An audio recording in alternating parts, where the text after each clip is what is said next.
A flagpole is on a hill with an angle of elevation of 14 degrees.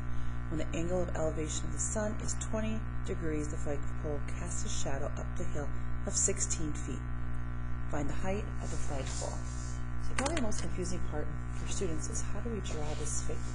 Once you know where the angles go, then actually solving it using law of science isn't so hard.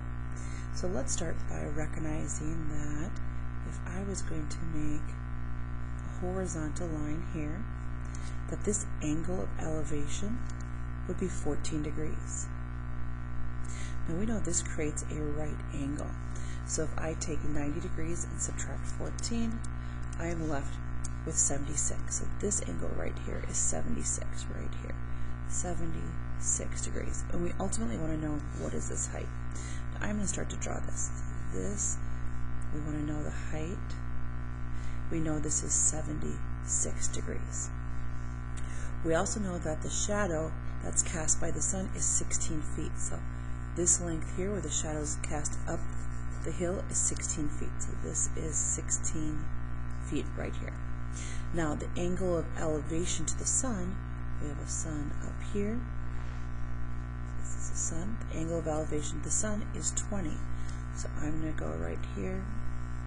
This angle of elevation is 20 from the hill up to the sun. Okay, let's find this missing piece. We have 76 plus 20. Subtract that amount from, take 180, subtract that amount. We end up with 84. Okay, let's use law of science here to figure out what is the height. So I have the sine of 84 over opposite length 16 equals the sine of 20 over opposite is going to give me the height. Now I'm going to cross multiply. So h times the sine of 84 equals 16 times the sine of 20. Divide by the sine of 84. And now we'll see the height of the flagpole. So 16 times the sine of 20, make sure your calculator is in terms of degrees, and then divided by the sine of 84, we end up with the flagpole is 5.5 feet tall.